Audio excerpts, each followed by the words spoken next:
আসসালামু আলাইকুম international news বাংলায় আপনাদের স্বাগতম। শুরুতে থাকছে শিরোনাম। ভারত ইইউ বাণিজ্য চুক্তি চূড়ান্ত কেন চুক্তিটি গুরুত্বপূর্ণ। বাণিজ্যের নতুন মাইলফলকে ভারত ও রাশিয়া। ন্যাটোর আদল ইসলামিক ন্যাটো গঠন বাস্তবতা কি বলে। যুক্তরাষ্ট্রের সঙ্গে নতুন নিরাপত্তা চুক্তির প্রস্তুতি ইসরায়েলের। ইসরায়েলি ইনফ্লুয়েন্সারের ভিসা বাতিল করল অস্ট্রেলিয়া। ভারত ও ইউরোপীয় ইউনিয়ন ইউ একটি ঐতিহাসিক মুক্ত বাণিজ্য চুক্তি চূড়ান্ত করেছে। ভারতের প্রধানমন্ত্রী নরেন্দ্র মোদী জানিয়েছেন এই চুক্তি বিশ্বের মোট অর্থনীতির প্রায় 1/4 প্রতিনিধিত্ব করবে। মঙ্গলবার দেওয়া এক বক্তব্যে মোদী বলেন দীর্ঘ প্রায় 2 দশকের আলোচনা শেষে ভারত ও ইইউর মধ্যে এই বড় বাণিজ্য চুক্তি বাস্তব রূপ পেয়েছে। তিনি একেসব চুক্তির মা হিসেবে উল্লেখ করে বলেন এই সমঝোতা ভারতের 140 কোটি মানুষ ও ইউরোপের বিপুল জনগোষ্ঠীর জন্য নতুন সুযোগ সৃষ্টি করবে। এই চুক্তির মাধ্যমে ভারত তার বিশাল ও সুরক্ষিত বাজার 27 সদস্যের ইউরোপীয় ইউনিয়নের জন্য উন্মুক্ত করছে। বর্তমানে ইউরোপীয় ইউনিয়ন ভারতের সবচেয়ে বড় বাণিজ্যিক অংশীদার। 2024-25 অর্থবছরে মার্চ পর্যন্ত দুই পক্ষের দ্বিপক্ষীয় বাণিজ্যের পরিমাণ ছিল 136.5 বিলিয়ন মার্কিন ডলার। বিশ্লেষকদের মতে যুক্তরাষ্ট্রের সঙ্গে বাণিজ্যিক ও কূটনৈতিক অনিশ্চয়তার প্রেক্ষাপটে ভারত ও ইইউ উভয়ই বিকল্প কৌশল হিসাবে এই চুক্তির পথে এগিয়েছে। বিশেষ করে যুক্তরাষ্ট্রের শুল্কনীতি ও বৈশ্বিক ভূরাজনৈতিক চাপ এই উদ্যোগকে ত্বরান্বিত করেছে। মঙ্গলবার নয়াদিল্লিতে অনুষ্ঠিতব্য ভারত ইইউ শীর্ষ সম্মেলনে প্রধানমন্ত্রী নরেন্দ্র মোদী ও ইউরোপীয় কমিশনের president Ursula von der Leyen যৌথভাবে চুক্তির বিস্তারিত ঘোষণা দিতে পারেন।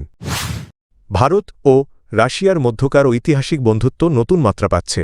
2030 সালের মধ্যে দুই দেশের দ্বিপাক্ষিক বাণিজ্যের পরিমাণ 100 বিলিয়ন ডলারে উন্নীত করার লক্ষ্যে একটি বড় বাণিজ্য চুক্তি স্বাক্ষর করেছে দেশ দুটি। মস্কোয় নিযুক্ত ভারতের রাষ্ট্রদূত বিনয় কুমার সোমবার 26 জানুয়ারি ভারতের প্রজাতন্ত্র দিবস উপলক্ষে বার্তা সংস্থা পিটিআইকে দেওয়া এক সাক্ষাৎকারে এ তথ্য নিশ্চিত করেন। তিনি জানান গত বছর রাশিয়ার প্রেসিডেন্ট ভ্লাদিমির পুতিনের কাছে এই প্রস্তাব উপস্থাপন করা হলে তিনি এতে সম্মতি দেন। পরে দুই দেশের শীর্ষ পর্যায়ের কর্মকর্তাদের মধ্যে লক্ষ্য অর্জনে আনুষ্ঠানিক চুক্তি স্বাক্ষরিত হয়। বিনয় কুমার বলেন ভারত রাশিয়া বাণিজ্যিক সম্পর্ক দীর্ঘদিনের হলেও গত বছরটি এই অংশীদারত্বের জন্য একটি গুরুত্বপূর্ণ মাইলফলক।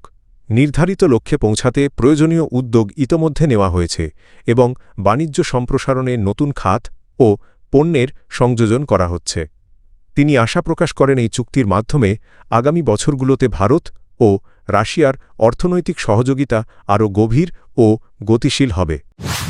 বর্তমান আন্তর্জাতিক ভূরাজনৈতিক প্রেক্ষাপটে মধ্যপ্রাচ্য ও মুসলিম বিশ্বের দেশগুলোর মধ্যে একটি কার্যকর সামরিক জোটজাকে অনেকে ইসলামিক ন্যাটো হিসেবে অভিহিত করছেন গঠনের সম্ভাবনা নিয়ে নতুন করে আলোচনা শুরু হয়েছে।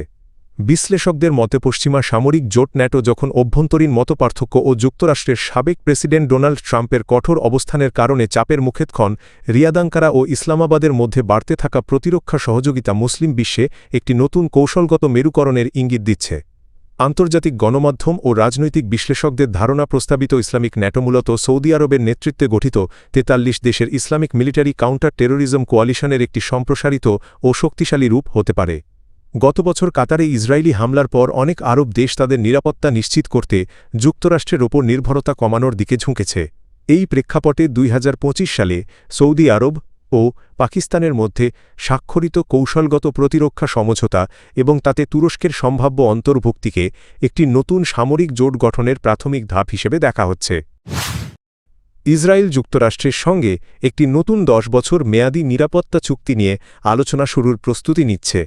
এই চুক্তির মাধ্যমে দেশটি মার্কিন সামরিক সহায়তা অব্যাহত রাখার চেষ্টা করবে, তবে একই সঙ্গে ভবিষ্যতে ধীরে ধীরে যুক্তরাষ্ট্রের নগদ সহায়তার ওপর নির্ভরতা কমানোর ইঙ্গিত দিয়েছেন ইসরায়েলি নেতারা। মঙ্গলবার 27 জানুয়ারি ফিনান্সিয়াল টাইমসের বরাতে এ তথ্য জানিয়েছে সংবাদ মাধ্যম আল আরাবিয়া। ইসরায়েলের সামরিক ও প্রতিরক্ষা মন্ত্রণালয়ের প্রধান আর্থিক উপদেষ্টা পদ ছাড়ার আগে দেওয়া এক সাক্ষাৎকারে গিল পিনখাস জানান আসন্ন আলোচনায় নগদ সহায়তার পরিবর্তে যৌথ সামরিক ও প্রতিরক্ষা প্রকল্পকে অগ্রাধিকার দিতে চায় ইসরায়েল। তার ভাষায় কেবল আর্থিক সহায়তার চেয়ে দীর্ঘমেয়াদী অংশীদারত্ব বেশি গুরুত্বপূর্ণ। তিনি আশা প্রকাশ করেন আগামী কয়েক সপ্তাহের মধ্যেই এই বিষয়ে আলোচনা শুরু হতে পারে। এ বিষয়ে রয়টার্সের মন্তব্যের অনুরোধে যুক্তরাষ্ট্রের পররাষ্ট্র দপ্তর তাৎক্ষণিক কোনো প্রতিক্রিয়া জানায়নি। গিল পিনখাস বলেন, এই সম্পর্ককে শুধু অর্থের হিসাবে না দেখে বৃহত্তর কৌশলগত দৃষ্টিকোণ থেকে মূল্যায়ন করা প্রয়োজন। বিদ্বেষমূলক বক্তব্য ছড়ানোর অভিযোগে Israeli social media influencer Sammy ইয়াহুদের ভিসা বাতিল করেছে অস্ট্রেলিয়া। মঙ্গলবার ২৭ জানুয়ারি এক বিবৃতিতে দেশটির স্বরাষ্ট্রমন্ত্রী টনি বার্গ জানান, ঘৃণা বা বিদ্বেষ ছড়ানোর উদ্দেশ্যে যারা অস্ট্রেলিয়ায় প্রবেশ করতে চান তাদের জন্য দেশটির দরজা খোলা নয়।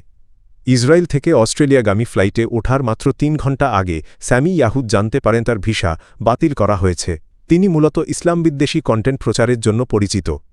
অস্ট্রেলিয়ার স্বরাষ্ট্রমন্ত্রী বার্তা সংস্থা এএফপিকে বলেন, অস্ট্রেলিয়ায় ভ্রমণের জন্য সঠিক ভিসা ও গ্রহণযোগ্য উদ্দেশ্য থাকতে হবে। ঘৃণা ছড়ানো কোনোভাবেই অস্ট্রেলিয়ায় আসার বৈধ কারণ হতে পারে না। ভিসা বাতিলের কয়েক ঘণ্টা আগেও ইয়াহুদ সামাজিক যোগাযোগ মাধ্যম এক্সে ইসলামকে ঘৃণ্য মতাদর্শ হিসেবে উল্লেখ করে বিতর্কিত মন্তব্য করেছিলেন। উল্লেখ্য, সম্প্রতি সিডনির বন্ডি বিচে একটি ইহুদি উৎসবে বন্দুকধারীর হামলায় ১৫ জন নিহত হওয়ার পর অস্ট্রেলিয়া ঘৃণা ও বিদ্বেষমূলক অপরাধের বিরুদ্ধে আইন আরও কঠোর করেছে। নতুন এই আইন প্রয়োগ করেই স্যামি ইয়াহুদের ভিসা বাতিল করা হয়েছে বলে জানিয়েছে কর্তৃপক্ষ।